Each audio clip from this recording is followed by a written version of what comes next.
Well, hello, you lovely, lovely people. It's the end of the year and it's time for another Aquaholic Top 10 of 2024. But before we get into that, I want to say what a fantastic year it's been, and I hope you guys have enjoyed it as much as I have, because I have had an absolute blast this year. So what's happened? Well, we have passed 1,000 videos on the channel.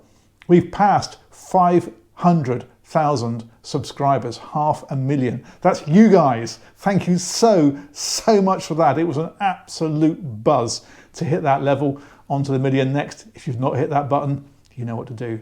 What else have we done? Did the big trip with Greg. We took the boats from Dartmouth to Falmouth and back. That was a brilliant adventure. If you've not seen that, check that one out. It's well worth a watch. Other stuff we've done, we're back on board with Sunseeker, or Sunseeker are back on board with us, whichever way around it is. It's good news. I'm so pleased to be back on with those guys. That was a situation that should never have occurred, and it's all sorted now. We're very happy about that. Princess, we did that amazing factory tour with Princess, spent an entire day following the building of a Princess S72 from conception right through to launch, and then saw the very first one down in Cannes. That was absolutely brilliant. I know you guys really loved that, and I was pleased because I wasn't sure how well that would be received, but it was received very well. So yeah, glad you guys enjoyed that one. It was a big thing to do, but it was so worthwhile. Fairline, we had a brilliant bumper day out with Fairline from the factory and also from Approved Boats, the dealer in Southampton. I met up with Jack from Yacht Buyer and James from boats.co.uk, and we just had a brilliant day playing with a Fairline Tarer 40, a Fairline Tarer 48 and a F-Line 33, including a drag race, which I drag raced a Tarer 48 against the other two and lost spectacularly, but in great comfort. And then later in the year, I got my own back on Jack. I did another video with him with a Quirken 35, Quirken. It's a Quirken 35, I'll edit that out later, against a Wellcraft F355. Now, I did have 3 engines against his 2, but I beat him harder in a drag race, and that was very satisfying. So that was good fun. What else? Met the guys from MV Freedom, which is a boat that is dedicated to taking out people living with disabilities onto the water and giving them a great time on the water. That was a real treat and a real pleasure to meet those guys. I also met Cameron Fisher, the commanding officer of the Jack Petchley, which is a Sea Cadets boat. They take people out on that, young guys out on that, guys and girls, and give them some experience of life afloat. Again, a well worthwhile cause and a really interesting thing to see and to get involved with. So enjoyed that very much. Also got involved in a very small way with sponsoring Pip Hare for a Vendée Globe challenge. So we had our logo going around the world with Pip, and literally just today I've heard that poor old Pip, she's gone all the way around as far as Australia, out in some huge seas and some big winds, and been dismasted. So her race is over. I'm so sorry, Pip. Oh, bless her. She'd worked so hard, and honestly, the grit and the determination to just get herself on the start line, let alone halfway around, is just beyond anything I could begin to imagine. So huge sympathies for her, but it was nice to be involved, if only in a very small way, and I hope she's back on her feet and back on her keel and back in the race again soon. Probably not that race, but a race anyway. What else? Met some great Meet the Owners this year. Really wide variety of lovely people.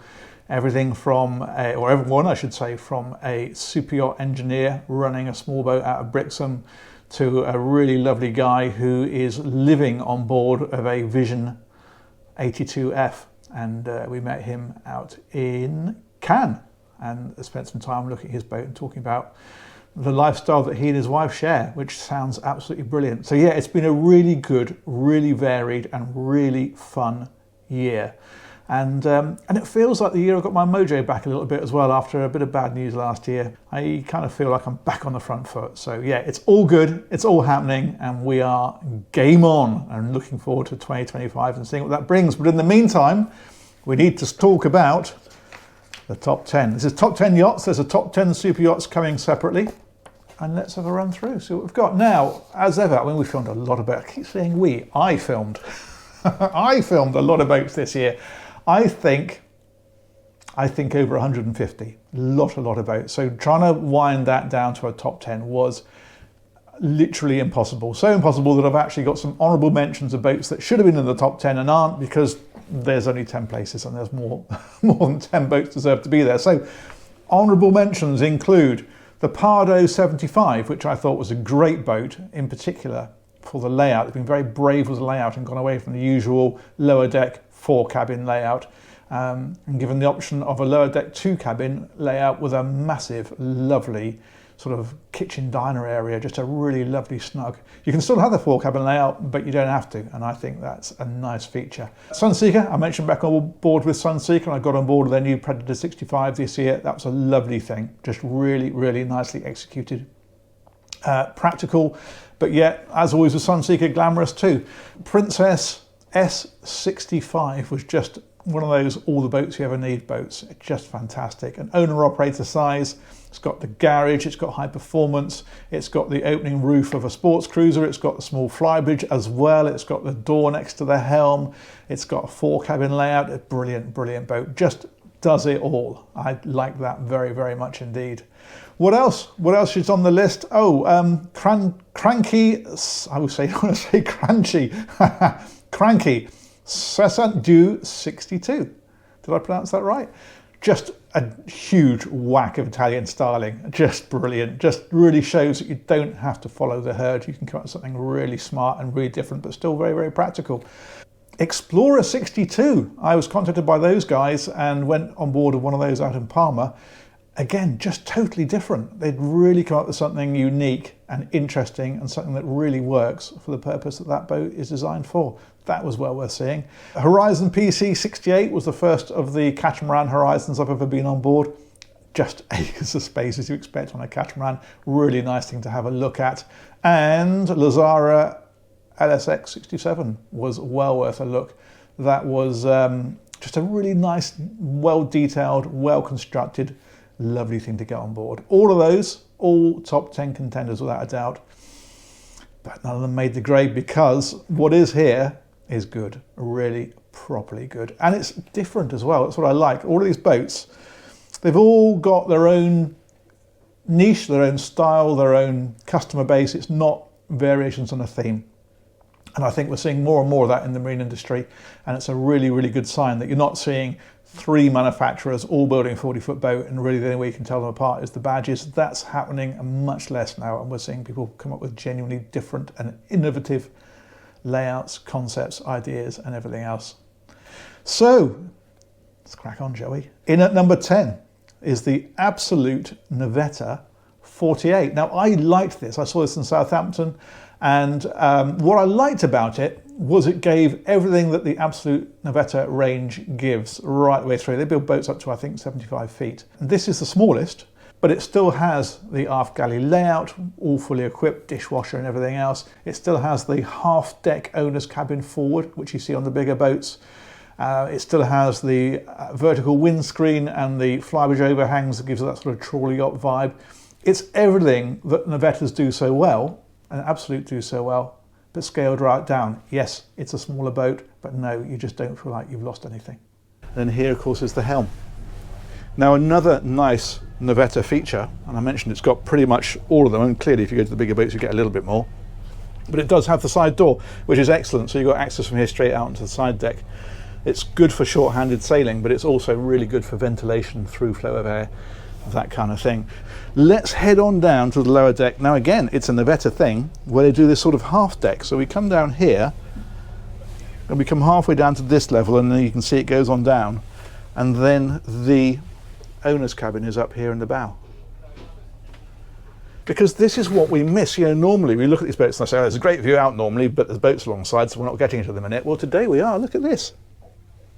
So this is what you kind of wake up to, really, a view like that. Obviously, you know, possibly slightly less industrial than Southampton water, but plenty of blue, plenty of shimmering, and plenty of loveliness.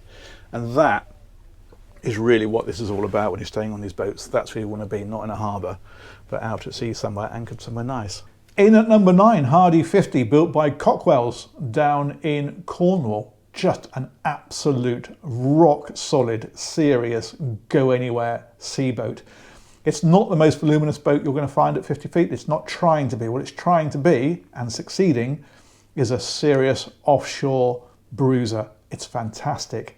So yeah, if you want a floating apartment, you can do better. If you want to head offshore, regardless of conditions, well, it's well up there for a 50-foot boat. It's tremendous, absolutely rock solid, really good looking thing. I think I'm right in saying category A as well, which is unusual for a 50-foot boat. So proper category A ocean rating.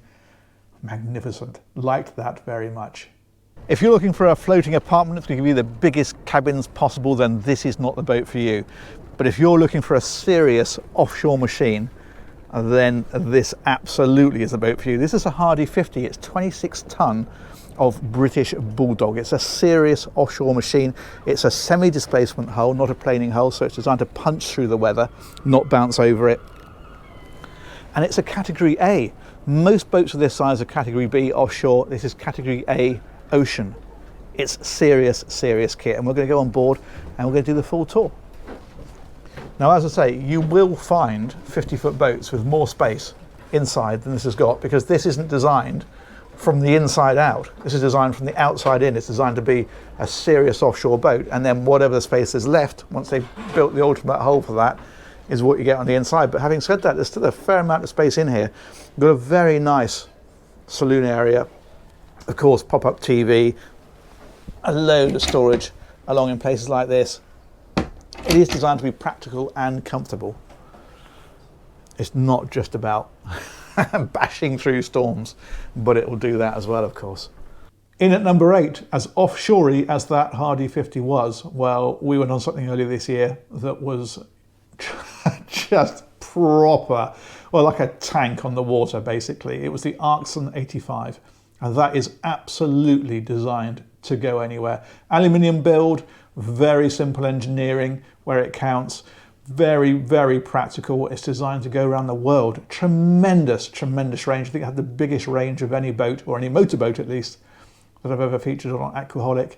It's designed to go anywhere and operate when it gets there. It's just tremendous, absolutely tremendous. A really exciting boat to have a look at. The first thing to tell you is that this yacht has more range, it'll go further on its tanks, than any other yacht we've ever featured on AQUAHOLIC, and I include 250-foot super yachts in that. The second thing is that this is an MCA Category 0 yacht. What that means is that you could charter this, although it's not actually a charter yacht, it is configured and spec'd to charter specification to go anywhere in the world. So charters or charter specifications tend to be within certain ranges of land, not this one. This is quite simply anywhere. It's really interesting to see how commercial this yacht looks on the outside, and then you come in here and you're into a completely different sort of zone, aren't you? So very nice area here, can be used for dining or just sitting around and chatting. The table actually is height adjustable. You can see the leg for it there. So you can drop that down and make that into a day bed, or indeed an off-watch berth for at night.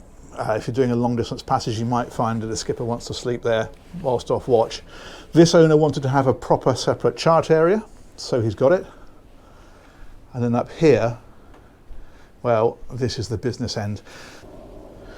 But the other thing they've done rather cleverly is they've put a pocket door in here. So if I push that little fella there, that will slide out. Now what this allows you to do is close that off, and that means that you can keep this area. If it's a very cold area, people can be coming and going, they can be using the loo, they can go up to the bridge, they can come out here, but it stops all the cold air blasting into there every time somebody comes through this door here and opens it. These doors, incidentally, you can see how this closes. This one here, when we move it, you see how it's moving these ones down here? So it's a very, very weather-tight door. You can see the rubber seal for it there as well. This then is the saloon area. Now on the boat number 1, I believe I'm right in saying they had this as a dining area, and again this comes back to owner configuration. This owner wanted this as a really big, comfortable family area. This at 9 knots is only using 25 litres per hour in total, not per engine, in total. And that's why at that speed, with 18,000 litres, I can't remember the exact amount, but it's around 18,000 plus or minus, you're looking at 7,000 nautical miles of range. 7,000. We haven't had a yacht on Aquaholic that will do 7,000 nautical miles before without needing to be filled up. That is absolutely remarkable, and that really speaks of what this boat is all about. In at number 7 is the BTO Swift Troller 54, brand new model, launched at Cannes. I was one of the first people to get on board and film that, and that's been a big hit actually. If you look at the views on that one, it's been one of the most popular videos of this year, I think. And understandably so. It kind of feels like BTO, they design the Swift trawlers for people who want to really go boating. They get a lot of retired people who want to be able to take off for months at a time, people moving from sailing, that kind of thing. It's a proper sort of, I wouldn't call it a go anywhere boat like the Axon or the Hardy. It's a little bit lighter build, but it is designed for long time on board and be able to just cruise along the Med or around the UK or wherever you want to go. And it's a 54-foot boat. It's still a very capable boat. But the big news of that is the detailing. It feels like they've distilled years of experience of building those Swift trawlers, and they've also downloaded years of experience from the owners of those, and they've built something with so much thought and so much detail, and it's just a boat that works brilliantly for what it's trying to do. Fabulous boat. And the practical thinking is everywhere on these, and a perfect example of that is right here, because that is designed that you can just lift it up and get to all of the wiring. It props up like a car bonnet, and it means if you've got any problems at all or you want to wire anything through, it's dead easy to do so. Again, lots of very trawler yacht type things. For example, an absolute ton of storage underneath there. And that's under the bed in the owner's cabin as well. So bags or extra bedding, all that kind of thing. We've got wardrobes here, and they've done these with these push catches, which just makes it dead easy. Rather than the push jobs that you always used to have with these, that's locked shut, but then when you want to open it, you just touch that and away you go. Shelves on that side, hanging on that side. There's even storage tucked away in places like this on a little gas strut as well. It's nicely done, isn't it? What they've done on this boat is they put it here. And the idea of this is it links the two helms together, and again it just works with the flow of the boat. You're making some food here, you want to go up, it's just straight up. You're not out through there, round the back up again. That is quite a nifty idea, and they've raked it right back so it is like normal stairs, not like a step ladder. So you can walk up and down forwards in either direction. And this is quite neat because there's a position here where you can clip it where it's just for ventilation, or you can slide it all the way. And then in behind here, let's come right around, that slides out, and that bin that's in there is resting on that. So what you do is you unclip it on the inside, slide that out, it drops down, you tie the top, push it back, put a new one in. When that one's done, same thing. You can get sort of 3 or 4 into here, so when you're on a long cruise, you're not having to wonder where you're going to put your rubbish. It all lives in there, and when you get to your destination, you can just simply take it out of there. You're not having to drag it through the accommodation. Thinking everywhere, isn't it? It's amazing. In at number 6, the Riviera 6800 sport yacht. Saw that out in Fort Lauderdale, actually, for the first time a couple of months ago. And it's everything that Riviera does so well. It's a great looking boat. It's absolutely rock solid. I mean, they really are a solid thing to move around on, to feel and to work. Very practical, very sensible, fast, great looking. Just a really, really nice thing. It's everything that Riviera do so very well, all distilled into one boat. That was a great machine. If we look up here, we've got the illuminated Riviera logos. Those are always really nice. Another thing I want to point out is that every step has got this teak tread on, and that is there not just as a nice finish, although it is a nice finish, but it means when you walk along here and you're in bright sunshine, or perhaps it's late at night, they're really easy to spot. You know there's a step there, you're not going to stumble over it, and in fact they're even backlit. If I put my hand under there, you can probably see it. When you're filling, this is giving you a percentage of fuel. It's not giving you fuel in litres, because that's not much use to you. If it's showing, 739 litres, unless you know exactly how many litres the tank holds, it doesn't help.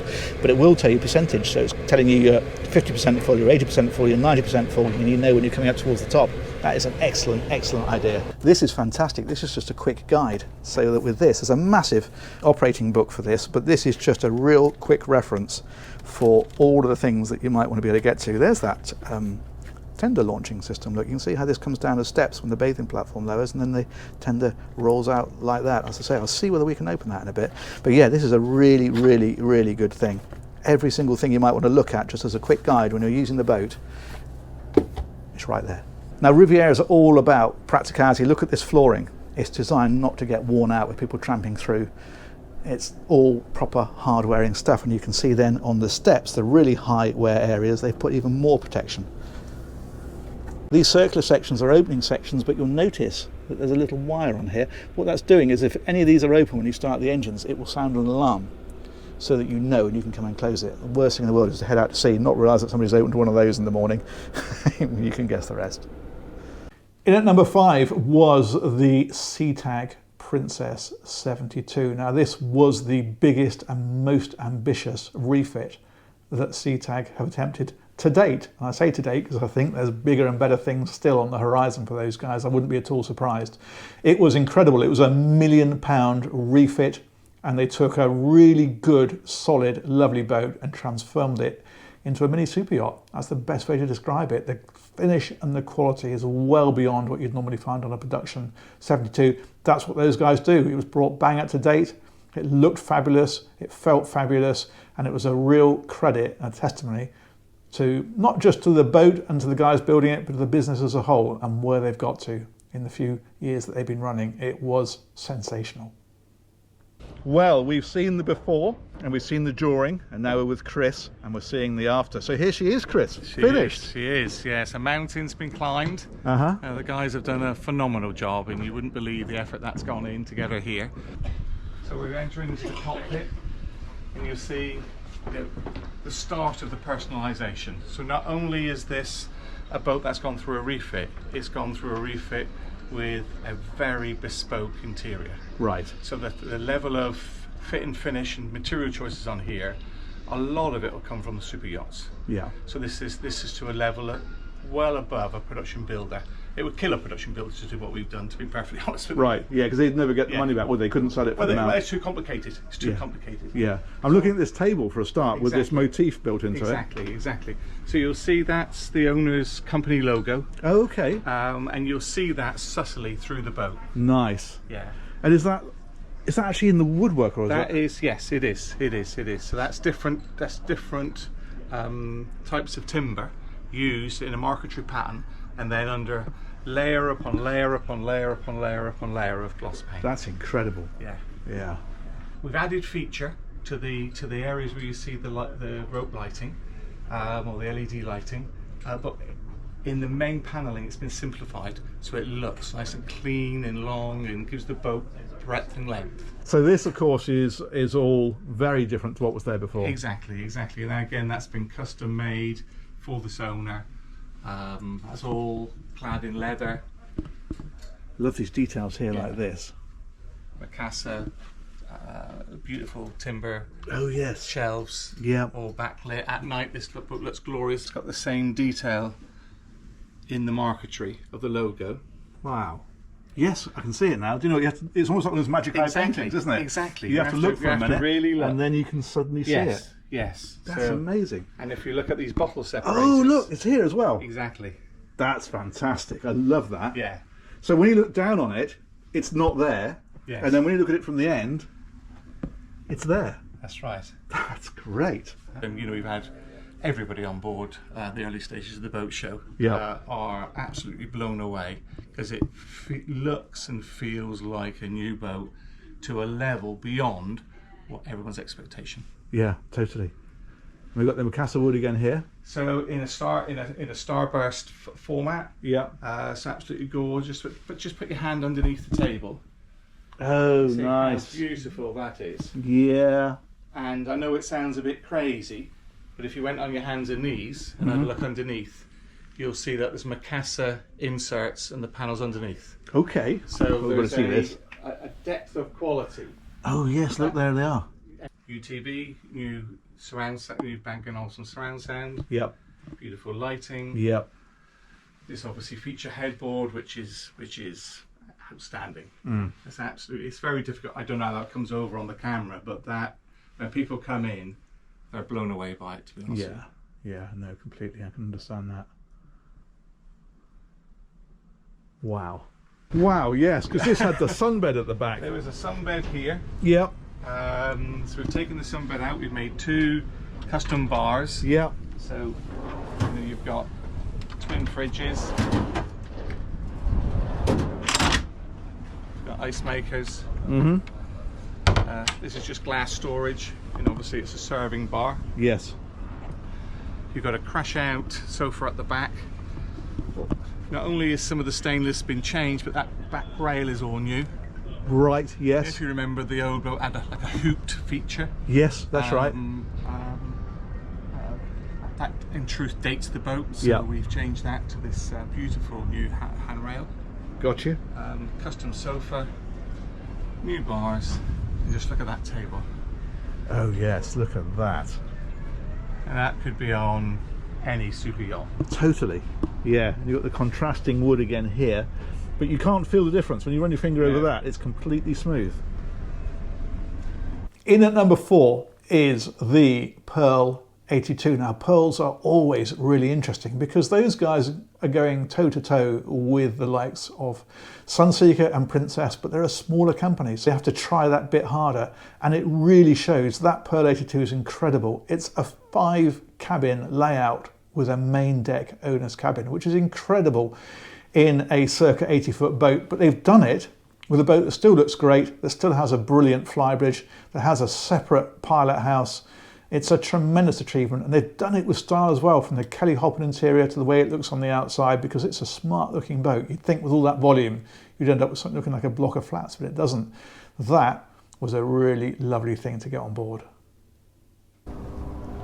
This then is the owner's cabin. So we've got this nice little dressing area up here. Also, this one leads into a walk-in wardrobe, like so. Drawers obviously underneath there, shelving as you can see. But then check this out here, look at this. This is fabulous, isn't it? But a very, very nice cabin. And look at this, they put steps in here out through a door out onto the foredeck. So you've got private access straight out from here. What's clever about this is that when you're out and running, you can push a button. In fact, the button in question is up here, and it inflates a seal around it and seals it absolutely tight. So even if you're pushing into some big seas, you don't get water through it. Ensuite is here. There we go. Biggest in the boat, of course. It's the owner's cabin after all. Rainfall shower there with the wand as well. Lovely. Good size, isn't it? Sink, of course. Mirror wave. And lots of light into here. Look at all this. Superb. Now there is access from here then down to the cockpit where we came on. We walked in through here and around. You can see the edge of the seating and the table there. But we're not going to go that way. I'm going to take you forward because there's another route out of this. And that's up here. Over on this side. So you can walk from the flybridge forward. Cut these hinges. We do love a bit of hinge, don't we, on Aquaholic? But we can come out this way, we can loop round, and this takes us down to the foredeck straight from the flybridge. That is a very nice layout. So, top 3 then. Oh, this gets tougher and tougher the higher you get. It really, really does. And in at number 3 is the Nordhavn 51. Now this is a smaller boat in the Nordhavn range. The smallest is a 41, and then I think there's a 47, and then there's the 51, and then they go bigger and bigger and bigger and bigger. But the thing with the 41 is a great boat. It's a really lovely thing. But the 51, I think what is great about that is the fact that they have absolutely encapsulated everything of their larger boats, but scaled down. So yes, you get a smaller boat, yes, you get less cabins, but everything Nordhavn is there. The raised pilot house, the boat deck, the flybridge, the deck layout that's unique to the Nordhavns, the engine access, everything on there. It's real, proper, pucker, serious, big deal. Just scaled right back, and it works. It works really, really well. You can see what I mean. If you look at the bigger one here, you know, this is the same, isn't it? It's just scaled down. It's a proper Nordhavn, and it's a little bit of fantastic. And then this is classic Nordhavn. Check this out. Come on, I had to say it, didn't I? Let's get it in early. And then the raised pilot house, again, like you get with the proper Nordhavns. Distribution panel is in here. Easy to see, easy to reach. Generator control even. I'll edit that out later, is there as well. And then yeah, look at this, a proper Nordhavn pilot house. Big solid table, and then this is the other helm position, which gives you two things. It gives you an outside space, which is really nice, but it also gives you an absolutely tremendous view. Look at that. If you're piloting in close quarters, this is where you want to be. This is the Fort Lauderdale Boat Show. It's absolutely vast, which again is a really nice size. This is what I mean about you could call either of these the owner's cabin. They are very similar. I think the bow cabin is slightly larger, I would say. But nonetheless, you are not shortchanged in here, are you? Engine space. And in fact, also laundry facilities, which is actually quite a good place to put them, because if you're running them at night, they're not in anybody's bedroom, or even, you know, right outside it, they're behind a separate door. So that's rather good. And this one is a twin engine configuration. They've not gone for the single engine, the wing engine. They've gone for the two matching engines. Rudder stocks and that kind of thing.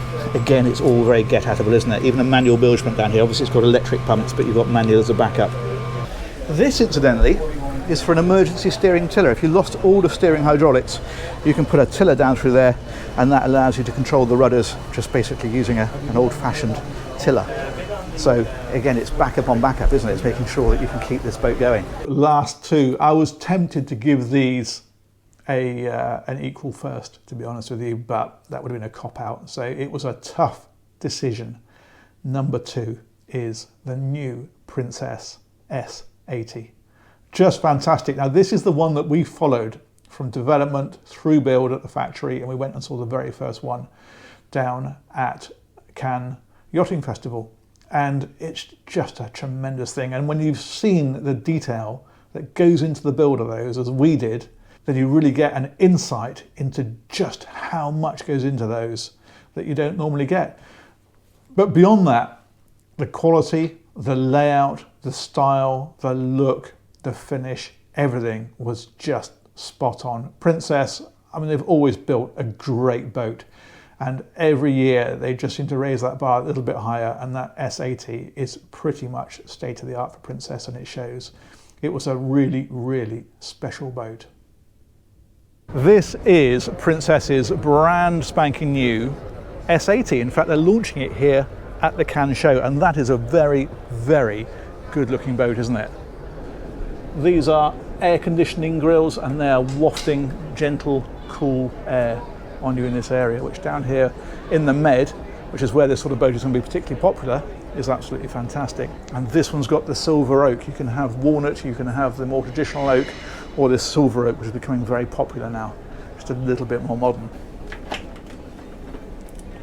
Crockery is all neatly positioned down underneath. How nice is that?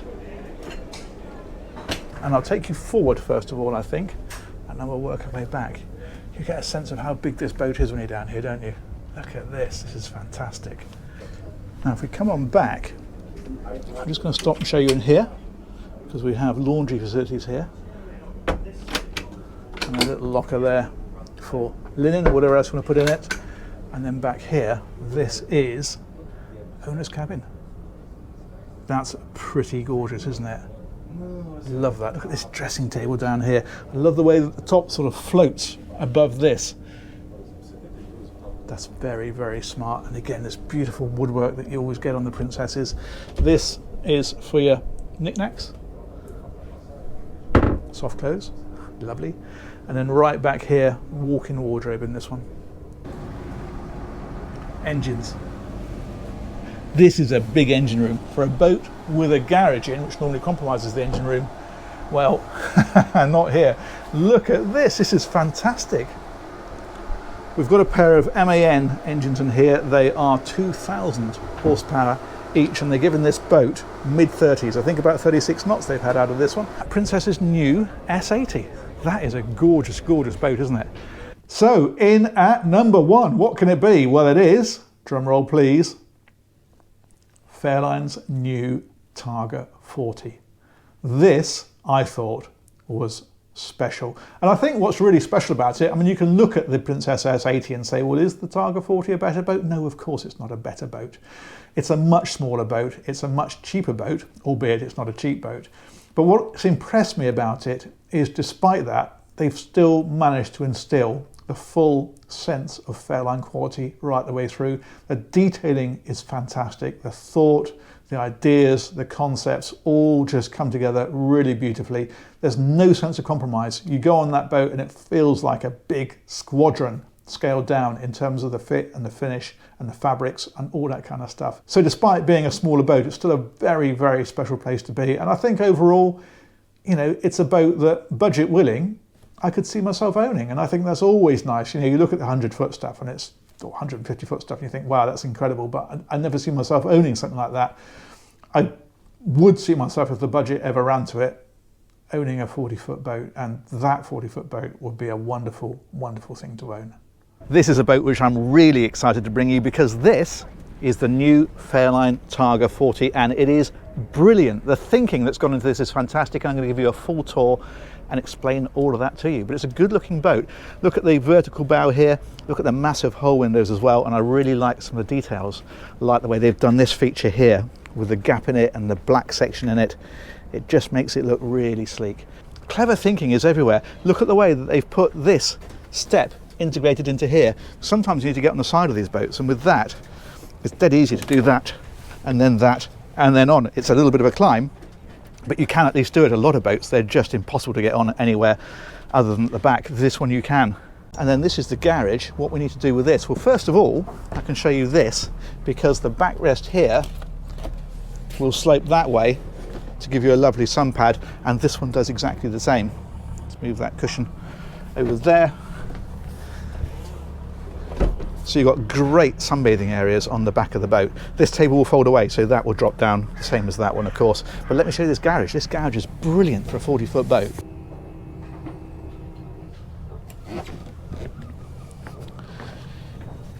There we go, check that out. A proper tender garage, and that's brilliant for several reasons. First of all, it keeps the tender completely out of the way, but ready for use, fully inflated.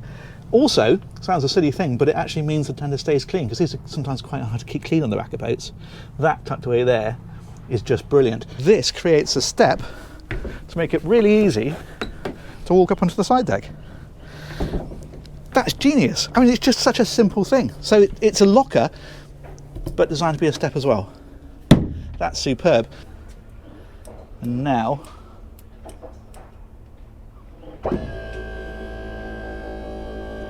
there we go, watch that rail.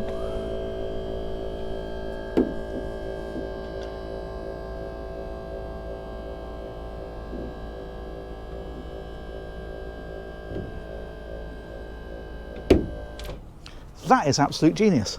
So that barely sticks out at all now, whereas before, of course, it would have been right out there in the way. If you try and dive into the water and stuff, it would have been a real problem. At the minute, we've got navigation on this one, and we've got the operating system for the boat on this one. And what this is giving us then is things like, well, this is on engines at the minute, so RPM for both engines, fuel, that sort of stuff. But we can then go to, for example, electrics, so we can see the engine battery voltage, the domestic battery voltage, the current amount of use. So we're on very, very minor amount of amps at the moment. Shore power, we're connected, and we can see that. We can go into lighting on here. We can go into alarms on here, so bilge pump alarms, all that sort of stuff is all configured from here. And all of these are configurable, so you could go, for example, back to home, and you could go to engines and put your engine instrumentation up on here, but in fact the engines have their own dedicated screen, and that's just here. So yeah, configure these however you wish to see whatever you wish.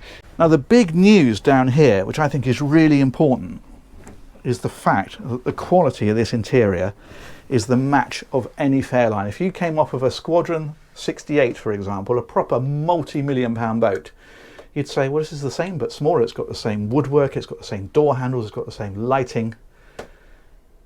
It feels like a quality product, and although this is the smallest of the Targa range, there's no sense of compromise within that. It is just a smaller but equally good quality boat.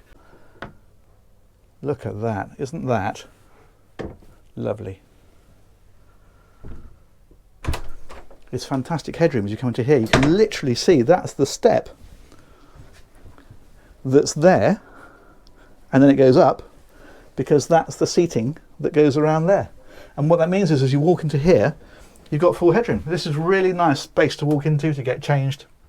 And then of course it does drop down where the beds are. For obvious reasons, you can't have that up here because that's the cockpit floor. But that again, really good size, very comfortable, again with the whole windows, again with the opening section, and again with the trick lighting all the way around. That is a very nice, perfectly good, full-size adult cabin. Brilliant for kids, of course, but no problem at all if you've got adult guests. For a 40-foot boat, nothing feels cramped. That's what I think is key with this. They've done such a good packaging job. Feels great. And that, my friends, is about the size of that. Let me know in the comments what you think. What did I get right? What did I get wrong? What would your top 10 have been? What would you have left out? What have I left out that should have gone in? Hit me up in the comments and let me know, because you know I read them. And I have to say that has always been the absolute most brilliant part of Aquaholic for me, is you guys, is the comments, is that sense of community, because it's absolutely brilliant, and long may it continue. And thank you so much for making that happen, because without you guys, well, it just wouldn't exist, would it? I'd like to wish you all an absolutely brilliant Christmas, and of course a wonderful, wonderful 2025. We'll see you in the water. You guys take care. Bye for now.